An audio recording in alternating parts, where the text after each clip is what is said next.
Sleep, along with other basic needs like food and shelter, is one of the few things we all share. We all do it, yet we rarely do it well. We want to improve our health and overall well being, but how often do we stop to ask, what if the foundation of our well being begins with how we rest? Hello, everyone. My name is Jack Azar, and I am the founder and certified coach for GlideView Collective. And today, we get to talk about the nature of sleep. This is an important area to maintain quality of life. In the following slides, I'll introduce ways to look at sleep using nature as the backdrop to glean insight into your own cycle and need for sleep. We will turn to nature as a place for inspiration. This is what GlideView Collective was founded on, to offer different perspectives as a way to see and relate to life more holistically. The following slides will be a looking glass into the content and the concepts included in our Fundamental Areas of Life group programs, which I'll touch on at the end of our presentation. Before we begin, I want to note that I am not a medical nor sleep expert. I've gathered research from a range of reputable sources to help us explore the nature of sleep together. This presentation is meant for reflection and general information, not as medical advice. So with that, let's begin. We'll start off with the mechanics of nature, essentially the cycles that exist all around us. I'll then talk about the human-made systems, such as inventions that we use to keep track of our daily lives. I'll then go into exploring the biological clock, which is our internal clock that keeps track of the 24-hour cycle. I'll touch on different factors that affect our sleep, such as the quality and duration for a complete night's rest. And then finally, I'll talk about restful solutions, such as ways to optimize your preparation for sleep. I want to address a few terms that will be talked about throughout the presentation just to set the tone for what to expect moving forward. Starting off with biorhythm. So this is a general term for cyclical patterns that we see in biological activity. So anything that you see in nature or the universe at large, even as small as our molecular functions and what our bodies do. These are all considered to be biorhythms, including the circadian rhythm. The circadian rhythm is a 24-hour biological rhythm. So this is essentially our sleep-wake schedule and what we use to refer to when it comes to when we are to be up, as well as when we're ready to go to bed. This is done because of a clock that we have called the master clock, which is located in the suprachiasmatic nucleus, a region inside our brain. This clock essentially resets daily to keep in sync with Earth's rotation. There's a relationship that the biological clock and the circadian rhythm share. The relationship are very much intertwined with this day-night cycle as a way for us to understand when it is time for us to wake up, as well as different cues and signals that exist within us for when it's time to go to bed. This order of precedence is essentially GlideView Collective's modus operandi. We see that nature takes priority when it comes to learning about our needs. Considering that it's evolved for over the course of billions of years, it's the very reason why we're here. We look to nature with curiosity. And when we do that, we invite a perspective that opens us to ideas and ways that we can be more intentional with maximizing the quality of our lives. However, there's been an observation where nature has been replaced as a source of inspiration with technology. It's curbed our need to self-care and has made us maladaptive to prepare for and experience good quality sleep. It's also muted our biological cues that are signaled by the circadian rhythm. And so the more that we draw our attention away from nature, the further we get from understanding our fundamental needs, including sleep. And so this is where we begin our journey. In this section, I will introduce the cycles that have occurred in nature from 2.4 billion years ago, but which have fallen from our line of sight and priority. We'll start broad and then gradually grow narrower to a molecular level. This here is our solar system, and this is where we exist in this system. Clearly, it's not to scale. And if it was, it would absolutely be much grander in size. Everything that we see in nature is because of how it's evolved. And so to understand the mechanisms, we need to first understand the mechanisms of Earth, beginning with its rotation. Earth is tilted at a 23.5-degree angle with its northern axis pointing towards our North Star, known as Polaris.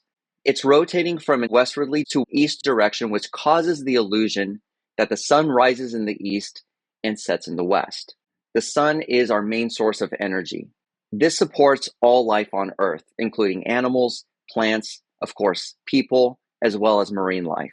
Some of the major cycles that we often take for granted include the day-night schedule, which happens on a 24-hour period, also known as our circadian rhythm, and the moon phases that occur as it orbits around the Earth, completing a full new moon cycle approximately every month. Because Earth rotates on a tilted axis, this creates the 4 seasons that occur every quarter throughout the year. And we find that not only do animals and people adapt to the changing environment, but that plant life is also affected by this cycle. There are flowers that bloom in the day and then close at night. But then there are those flowers that follow the sun throughout the day. This is referred to as heliotropism or solar tracking.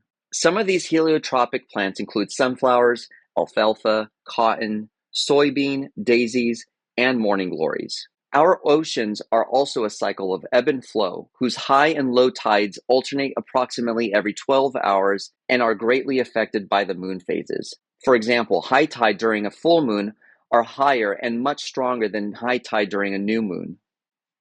In addition to the cycles that we observe in nature, is also applicable to our own bodies, which is a closed system that works in sync with nature. Let's take a look at how this functions. Our hearts naturally beat approximately 60 to 100 times per minute. Our breathing is also a cycle of inhaling oxygenated air and exhaling carbon dioxide as a waste product. And finally, our sleep and wake cycle mirrors the circadian rhythm.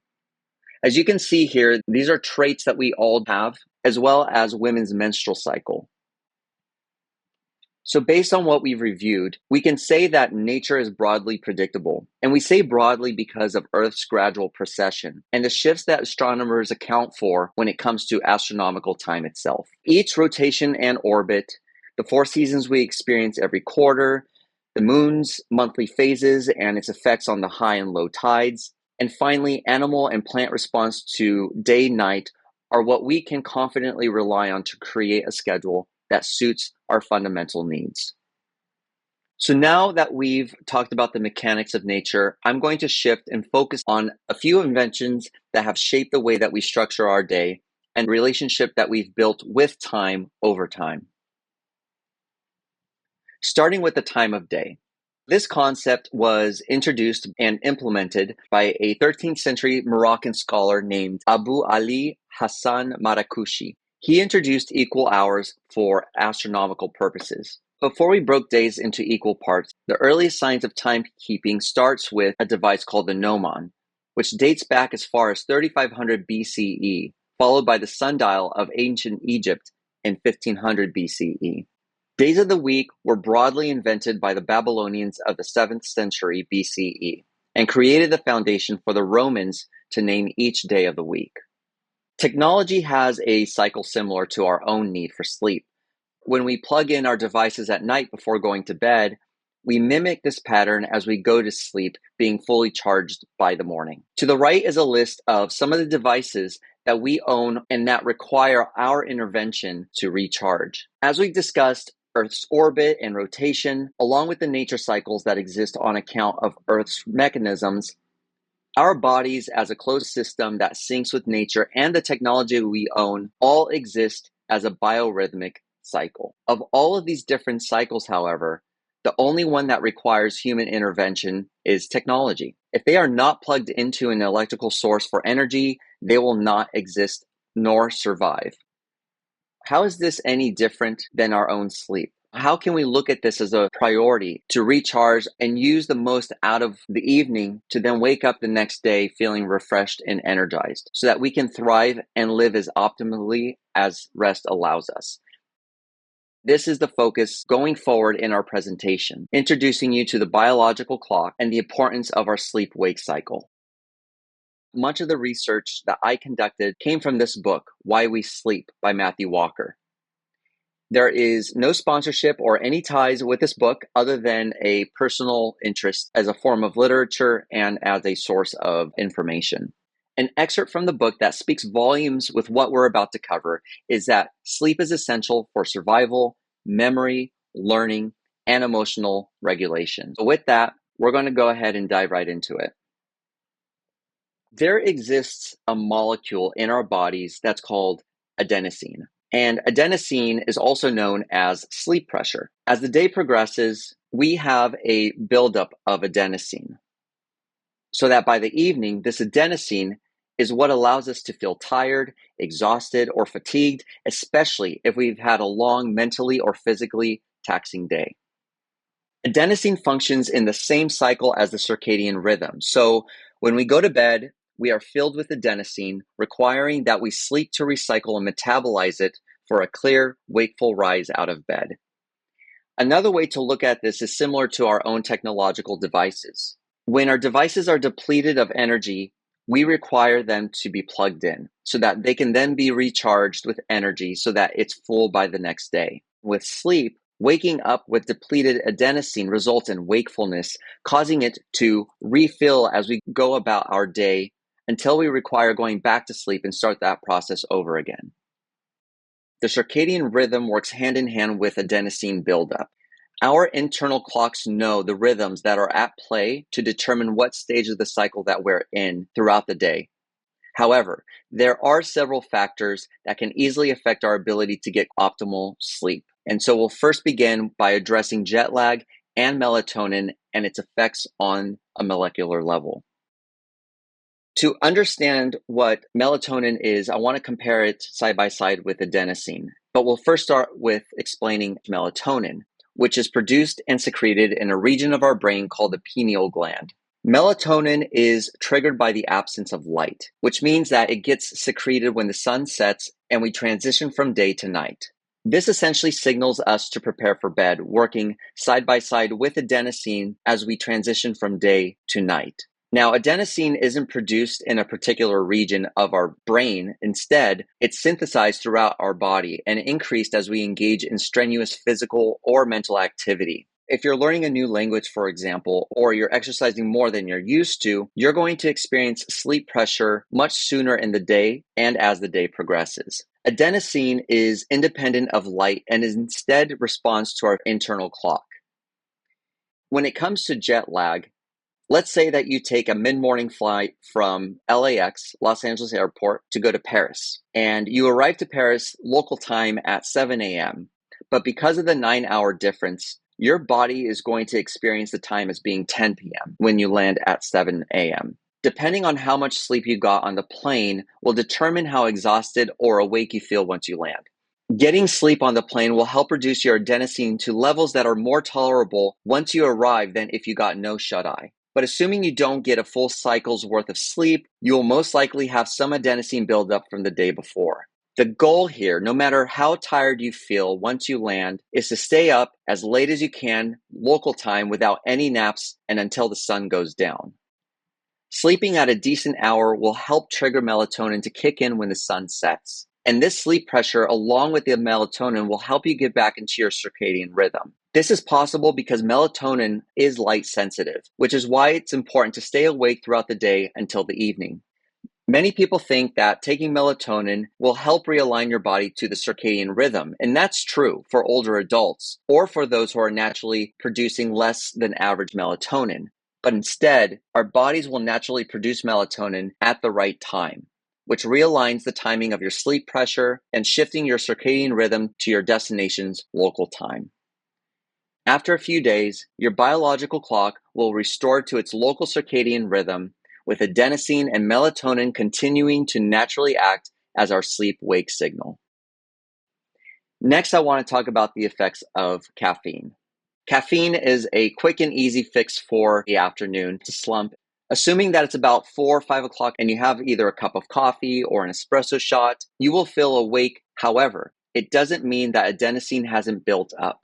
Caffeine blocks the adenosine receptors, making you feel less tired than you actually are. You feel awake by the end of the day, but it doesn't mean that adenosine still hasn't been built up and that you're not feeling sleep pressure by the early evening into the night. Depending on how much you drank will also determine how quickly your body processes it.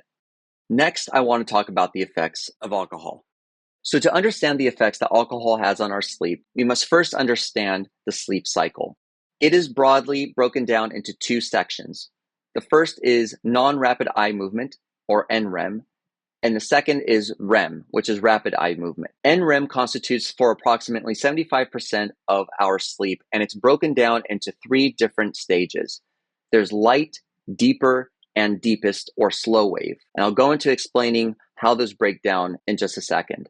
But rapid eye movement, even though it only constitutes to 20 to 25% of our total cycle, it is one of the most important areas or stages of our sleep cycle that we can experience. We are vividly dreaming.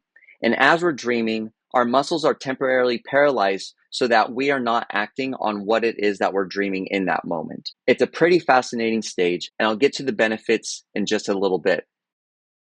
This right here represents the total sleep cycle with all the different stages that we experience in a given night.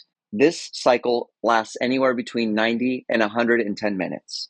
We start with N1, which is our lightest sleep, going into N2, and that constitutes about 50% of our total cycle. Benefits start to kick in around N3 stage, which is crucial for physical repair and growth, as well as strengthening the immune system. REM sleep, which is our vivid dreaming sleep, has three important components that it helps support in this cycle. This is where new neurons are formed based on things that we experience in our day. If you are to learn a different language or learning something new, this area is where these neurons are formed and help create a sense of familiarity the next day. Emotional regulation. So this is where we process strong emotions or trying to work out a conflict. This is where sleeping on it is where we process what those emotions or experiences were and possibly having ideas of how to move forward with it. And then physical health. This is where our brain grows and develops. Now, how does alcohol affect the way that we sleep? It truncates the REM sleep cycle, impairing our ability to grow new neurons from being able to manage our emotional experiences from the day before. So alcohol, depending on how much you've drunk, as well as how long before going to bed, does actually have an impact on our ability to get quality sleep. And then finally, I want to talk about the importance and effects of artificial light on our sleep cycle. In order to understand how artificial light affects us, we must first understand the spectrum of what color temperature looks like. Light temperature is measured on a scale using Kelvin. The lower the Kelvin, the warmer the light temperature we're going to see, whereas the higher the Kelvin, the more bluer, cooler temperature that we're going to experience. Just to give you an example, a candlelight emits approximately 1600 to 2000 Kelvin, which is going to be warmer on the spectrum. Daylight without any clouds or impediments in weather is anywhere around 5000 and 6500 Kelvin. To put it into perspective, our phones are designed so that the screen is emitting 6500 to 7200 Kelvin. Our phone screens are designed to be more blue and cooler in temperature than actual daylight. It's recommended that, especially as it comes to preparing for our evenings, to have our phone screens anywhere around 2700 to 3000 Kelvin. To put it into perspective, this is the color difference that we're seeing when it comes to our screen default and daylight. You can see the more cooler temperature in the screen default than there is in actual daylight, and that the recommendation for the screen, especially in the evenings, is anywhere between 2700 and 3000. So as we keep our phones by our beds throughout the night, we essentially have a device that's cooler in color temperature than daylight, affecting our ability to get good quality sleep. The effects of artificial light, specifically blue light, suppresses melatonin and makes us think that it's still daytime, which delays our sleep onset. The more that we look at our phone in the evenings, the more that we are conditioning ourselves to shift our circadian rhythm, having our bodies think that it's still sunlight, even though the sun has already set 2 hours beforehand. Finally, I want to introduce some restful solutions as a way to help prepare us for an evening of restful sleep where we can get the most out of our cycles for a wakeful, refreshing next day. So based on what we just talked about regarding artificial light, one way we can reduce the blue light is by turning our phones to automatically change into night mode, something that's available for all Android as well as iPhone phones. This helps reduce the blue light signals that our brains receive that over the course of constant use affects and shifts our circadian rhythm. Another solution is that if you keep your phone next to your bed, move it into another room or across the bedroom. This effectively allows you to get sleep without the idea that your phone is in close proximity enough to want to look at it in the middle of the night. Some of these we already talked about. You could automate modes such as dark mode, where there's an inverse in color, or night mode, where it shifts the screen color from blue to a more sepia tone. There's also do not disturb, which silences any messages or phone calls that comes through to not receive any notifications when that occurs. As I mentioned earlier, relocating your devices, whether it's on the other side of your bedroom or another room, can reduce the trigger of looking at your phone. There are some social apps, for example, as well as phones themselves that allow you to limit screen usage. So setting a timer of how long that you'd want to spend either on the phone itself or a specific app can help reduce the chances of doom scrolling and not using your phone for productive or communication use. And then engaging in activities where our undivided attention is just a natural occurrence of these activities. For instance, eating a meal without that distraction. Going to the bathroom is another example. Watching TV. And then finally, when you're conversing with someone, especially with in-person conversations, keeping the phone at bay to preserve the quality as well as integrity of the relationship that you have with that individual. All of us have busy lives, especially if we work full time. There really isn't much time at the end of the day to have time for ourselves. We usually get caught up, particularly if we have priorities or appointments after work that prevent us from chiseling out time that is needed in order to get ready for bed. And so one of the solutions is to create a window of, we'll just say between 8 and 10 p.m. that allows you to be intentional in winding down and preparing for one of the most fundamental aspects of our 24-hour cycle. Some ideas might include silencing or turning off your devices, engaging in a leisure activity, which includes journaling, reading, stargazing, playing games or puzzles, even stretching. And I have stretching highlighted here because it's something I do on a regular basis. And I am always surprised that no matter how much I stretch, I always feel like I'm stretching for the first time in months. The point here is to reduce the amount of screen time as possible for the sake of preparing for tomorrow. But to become successful, to wind down, is to have a ritual of some sort. Figuring out what it is that you enjoy doing and look forward to, how can you integrate that in a way that it could benefit the next phase of your day without jeopardizing your potential for experiencing quality sleep? Another way to go about this, by looking forward to something the next day when you wake up. Some questions here are, what can you look forward to doing the next day? And what can you prepare for the evening before? To give you some examples, if you do enjoy waking up in the morning, but you don't have a reason to, maybe starting off with, well, what do you enjoy doing in a way that you can then wake up and look forward to? For example, working out first thing in the morning. Another thing might be reading. Maybe you don't have enough time in the day, and so waking up and chiseling 30 minutes or an hour can allow you that opportunity and especially that space for yourself so that by the time you're going to bed, you're already looking forward to waking up and engaging in an activity that you are excited about and enjoy doing. So this concludes our presentation on the nature of sleep. I want to briefly go over some of the group programs that we have available that include similar concepts to what we just reviewed. These 4 programs are our group programs around fundamental areas of life.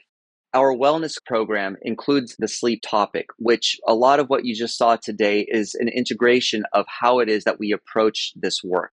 Environment is about your home or work and ways to become more familiar with how your environment affects who you are and how you identify in those spaces. Work touches on the fundamental areas of how you relate to work, how you approach it, and what it means to you. And our money group program allows you to understand on a deeper level your relationship with money and the ways that it shows up in your life based on what you've observed growing up. The 10-Year Visionaire program is one of our newest programs designed for those individuals who are going through either a major turning point in their life or turning a milestone age. It's an 8-week program that helps guide individuals to craft their audacious plan and what it is that they would want to accomplish in the next 10 years. This helps create clarity and purpose in the here and now and allows individuals to understand what their priorities, values, and strengths are today, and then use those as an integration in the plan that they want to create or pursue going forward. I want to thank you all very much for your time. I hope this was an informative presentation for you all. If you have any questions or would like to find out more information about who we are, please check out our website at glideview.co.